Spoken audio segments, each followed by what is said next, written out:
Hello dear student, आपका unique online class में एक बार फिर से स्वागत है। तो आज हम बात करेंगे द फाउंटेन के स्टैंजा। आपने 4 स्टैंजा पिछले वीडियो के माध्यम से कवर किए थे। इसके बाद आज हम 5वां स्टैंजा कवर करेंगे और आज ही इस पोट्री का फाइनल करते हैं। तो चलिए स्टार्ट करते हैं वीडियो और यहाँ से आगे देखते हैं। आशा करते हैं आपको पिछली वीडियो में कहानी जो इस माध्यम से एक फाउंटेन के माध्यम से जो कवि हमें संदेश देना चाहता है, आपने उस संदेश को भली भांति से समझा होगा कि कवि क्या संदेश देना चाहता है। चलिए तो अब आगे पढ़ते हैं इस पोट्री को। तो आगे दिया गया ईवर इन मोशन। ईवर कहलाता हमेशा, ईवर मतलब सदैव, हमेशा। इन मोशन, मोशन कहलाती है गति। जो फव्वारा होता है, जेम्स रसेल लोवेल कहते हैं, जो फव्वारा होता है हमेशा क्या करता रहता है? गति करता रहता है, मोशन, गति करता है। ब्लाइथसम एंड चेरी, ब्लाइथसम मतलब प्रसन्न रहता है, एंड माने और, चेरी मीन्स होता है प्रसन्नचित। हमेशा गति करता है और फिर भी प्रसन्न और प्रसन्नचित रहता है।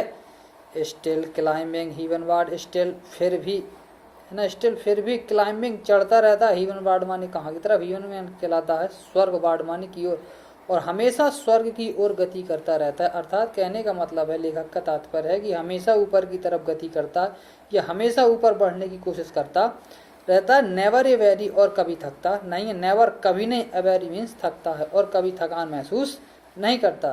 तो लेखक कह रहा है कि उसी प्रकार से, जिस प्रकार से फव्वारा हमेशा गतिशील रहता है, उसी प्रकार से इंसान को भी अपने जीवन में हमेशा क्या रहना चाहिए? गतिशील, हमेशा चलायमान रहना चाहिए, कभी रुकना नहीं चाहिए। जब तक जीवन है, जब तक अपने कार्यों को, अपने कर्तव्यों का वहन करते रहना चाहिए। ब्लाइथसम एंड चेरी, उसने कहा जिस तरीके से फव्वारा क्या होता है, हमेशा प्रसन्न रहता है और हर क्षण में प्रसन्नचित रहता है, तो मानव को भी अपने हर क्षण में, भले ही जीवन में कितनी भी ऊंचाई तक, कितनी भी लंबी चाल चलनी पड़े या कितना भी लंबा जीवन यापन करना पड़े, लेकिन व्यक्ति को हमेशा कैसा रहना चाहिए? प्रसन्नचित रहना चाहिए। स्टिल क्लाइंबिंग हीवनवार्ड, और हमेशा गति करते हुए कभी आगे दाएं बाएं नहीं भटकना चाहिए, कभी भी गलत रास्तों पर नहीं चलना चाहिए, बल्कि हमेशा अपने कदमों को ऊंचाइयों की तरफ ले जाना चाहिए। नेवर ओ वेरी, और कभी अपने आप को थकित महसूस नहीं करना चाहिए। जैसे कि फव्वारा कभी थकित महसूस नहीं करता है, उसी प्रकार से हम आप लोगों को भी कभी अपने आप को थकित महसूस नहीं करना चाहिए। चलिए अगला स्टैंजा देखते हैं। Glad of all weathers, James Russell Lowell कहते हैं ग्लैड प्रसन्न रहता है, ऑफ ऑल वेदर्स माने सभी मौसमों में, और सभी मौसमों में फव्वारा प्रसन्न रहता है। चाहे वो गर्मी हो, चाहे सर्दी हो, चाहे बरसात, कोई भी मौसम हो, लेकिन फव्वारा हमेशा क्या रहता है? प्रसन्न रहता है। स्टिल सीमिंग बेस्ट, स्टिल फिर भी, सीमिंग प्रतीत होता है, बेस्ट माने सबसे अच्छा, और अपने आप को सबसे अच्छा प्रतीत करवाता है या अपने आप को सबसे अच्छा साबित कर देता है।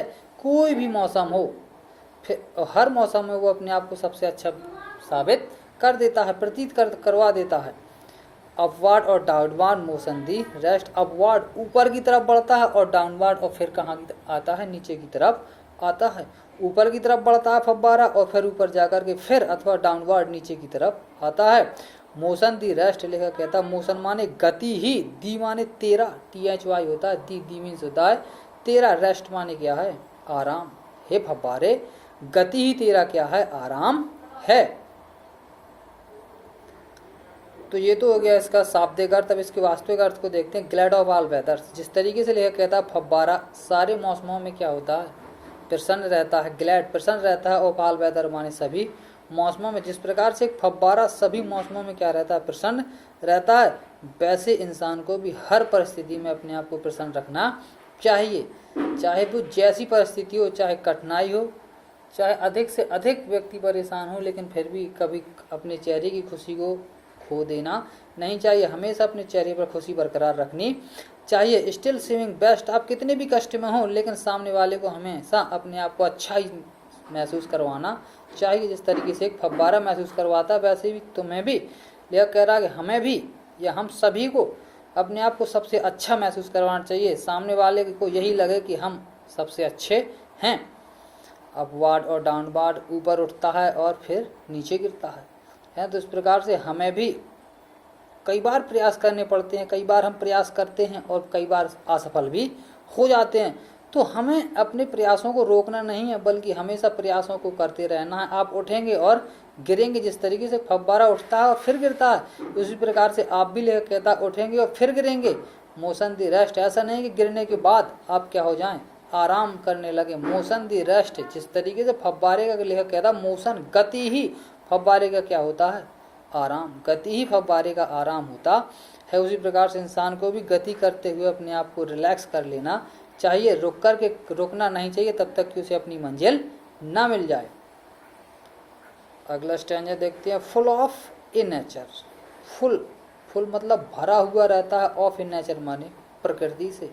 फव्वारा पूर्णतः स्वाभाविक या प्रकृति से भरा रहता है। नथिंग कैन टैम, नथिंग माने नथिंग, कोई भी नहीं, कैन माने सकता, टैम माने पालतू, कोई भी उसे पाल नहीं सकता, अर्थात कोई भी उसे पालतू बना नहीं सकता है।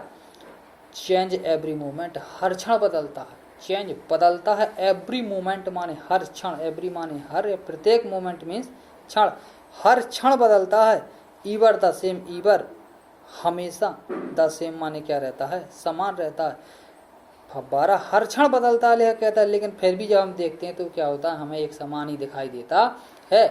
फव्वारा होता है पानी का, जो लगातार ऊपर बढ़ता है फिर नीचे गिरता है, ऊपर बढ़ता है फिर नीचे गिरता है, तो लगातार वो बदलता रहता है, घटता बढ़ता रहता है। लेकिन जब भी हम देखते हैं तब हमें कैसा प्रतीत होता है, जैसे कि हमने कुछ क्षण जैसे देखा हो और कुछ क्षण बाद देखें तब भी हमें वैसा ही प्रतीत होता है।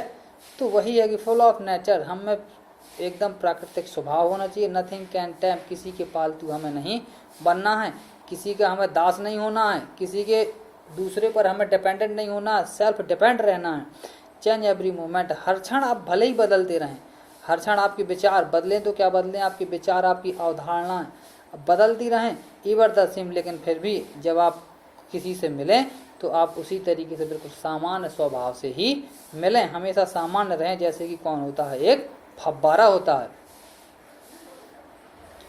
सीजलेस एस्प्रिंग, सीजलेस कंटेंट निरंतर उछलता रहता है, और सीजलेस कंटेंट और निरंतर कैसा रहता है, स्थिर रहता है। लेखक कहता है कि निरंतर उछलता रहता है लेकिन फिर भी निरंतर कैसा रहता है, कंटेंट स्थिर रहता। डार्कनेस और सनशाइन, चाहे डार्कनेस यानी कि अंधेरा हो, और सनशाइन माने चाहे सूर्य का प्रकाश, चाहे सूर्य का प्रकाश हो और चाहे रात का अंधेरा हो, लेकिन फिर भी फव्वारा कैसा रहता है, एक समान रहता है। उसी प्रकार से इंसान को भी चाहे कि कोई परेशानी हो, चाहे जितनी जटिल से जटिल परेशानी हमारे जीवन में आ जाए, लेकिन हमें फव्वारे की तरह अपने आप को एकत्रित या एकांत रखना है, एकदम दृढ़ बना करके रखना है। डार्कनेस और सनशाइन, चाहे रात का अंधेरा हो चाहे सूर्य का प्रकाश। दे एलिमेंट, अब लेखक कहता है दे एलिमेंट, जो ये तेरे मौलिक तत्व हैं, एलिमेंट मान के लाता तत्व, जो ये तेरे मौलिक तत्व हैं। यह कह रहा कि जो ये तेरे मौलिक तत्व हैं, जो स्वाभाविक तत्व हैं, ग्लोरियस फाउंटेन, हे शानदार फव्वारे, लेट में माई हार्ट है भी, लेट माई, लेट माने चाहिए, माई हार्ट भी, मेरा हृदय भी, हे शानदार फव्वारे। लोवेल जी कह रहे हैं कि हे शानदार फव्वारे, मेरा हृदय भी फ्रेश, ताज़ा, चेंजफुल, परिवर्तनशील और कांस्टेंट माने दृढ़ हो जाए। अपवार्ड लाइक दी माने बिल्कुल तेरी तरह। हे शानदार फव्वारे, मैं चाहता हूँ कि मेरा हृदय भी बिल्कुल तुम्हारी तरह हमेशा तरोताज़ा रहे, हमेशा परिवर्तनशील रहे, कांस्टेंट और परिवर्तनशील, परिवर्तन होते हुए भी हमेशा दृढ़ बना रहे। अपवार्ड लाइक दी, बिल्कुल तेरी तरह। हे फव्वारे, जैसा तू है बिल्कुल तेरी तरह मेरा हृदय भी तरोताज़ा, परिवर्तनशील और दृढ़ हो जाए।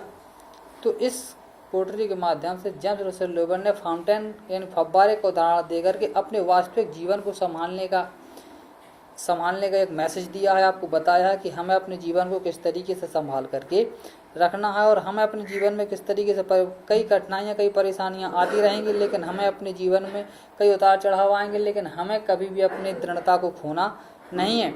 आप भले ही कई बार बदल जाएं, लेकिन फिर भी आप जब भी मिलें वो कैसे रहें, एकदम समान रहें।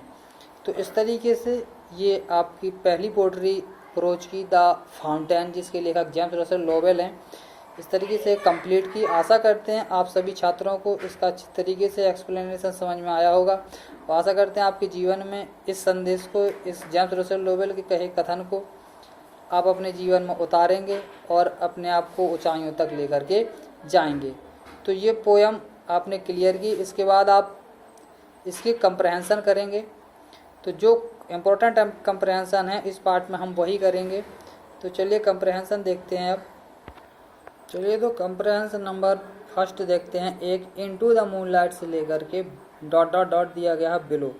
तो पहला दिया गया है write the title of this poem. Right the title यानी टाइटल लिखना है आपको ऑफ दिस पोयम मान इस कविता का। From which the above noted lines of poetry have been taken, यानी कि जिस पोट्री से ये पंक्तियाँ ली गई हैं आपको उन पंक्तियों के टाइटल लिखना है कि इस पोयम का मतलब नाम लिखना है। आपको सीधा सा कहें तो आपको पोयम का नाम लिखना है। दूसरे अथवा में दिया give the title of the poem from which the above notice lines have been selected. तो ये दोनों क्वेश्चन एक ही हैं। ऐसा भी क्वेश्चन आ सकता है जो पहला दिया है और अथवा में दिया है इस तरीके से। तो आपको लिखना है, आपको पता है कि प्रोज में आप राइटर लिखते हैं, ठीक है ना, और इसमें आपको क्या लिखना पड़ता है, पोएट, ठीक है। तो हम पहले का आंसर लिखेंगे these lines have been taken from the poem. These lines have been taken from the poem. इसके बाद इन्वर्टेड कॉमा में लिखेंगे the fountain. The fountain inverted comma बंद करेंगे और इसके बाद लिखेंगे कंपोज्ड बाय। क्या लिखेंगे, कंपोज्ड बाय। अब रिटन बाय नहीं लिख करके हम लिखेंगे composed by James Russell Lowell, ठीक।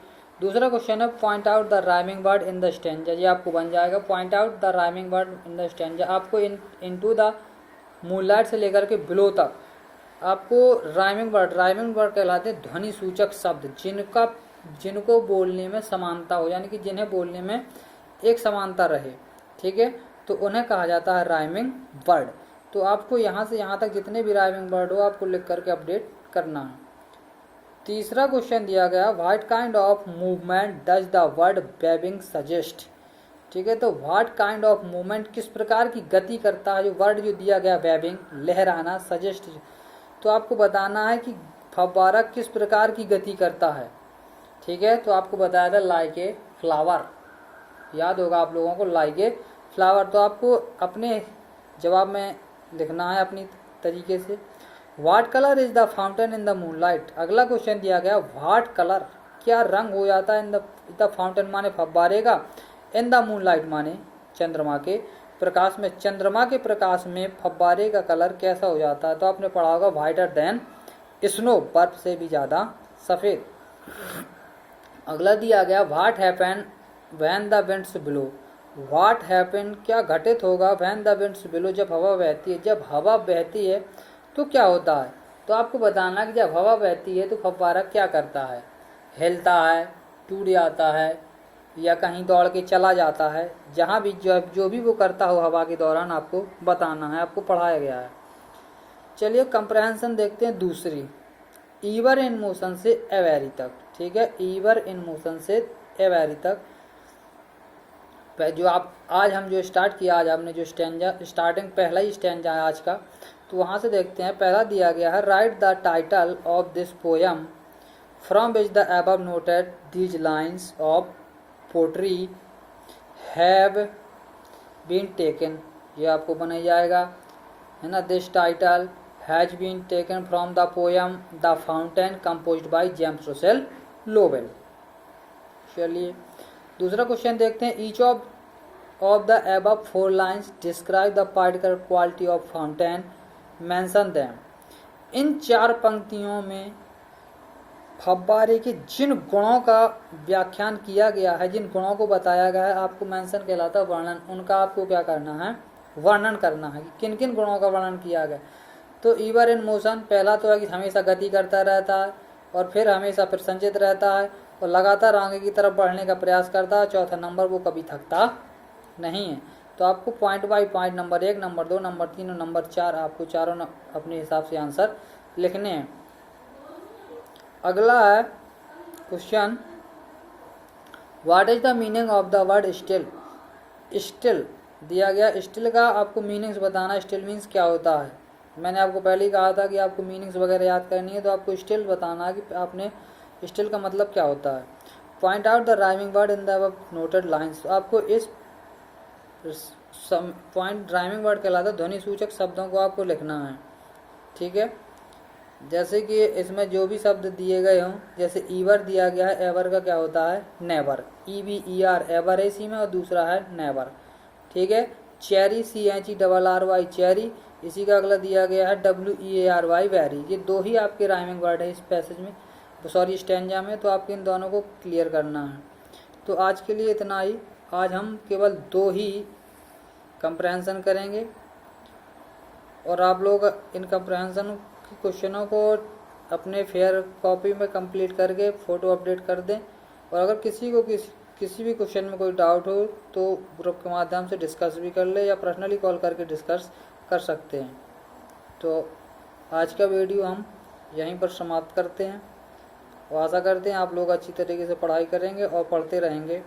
आपका 2 चैप्टर अप्रोच का कंप्लीट हो गया है, एक आपकी पोट्री कंप्लीट हो गई है। जितना आपका कंप्लीट होता जाए उतना आप अच्छी तरीके से कंप्लीट करते जाइएगा ताकि आगे आपको कोई दिक्कत महसूस ना हो। चलिए, धन्यवाद।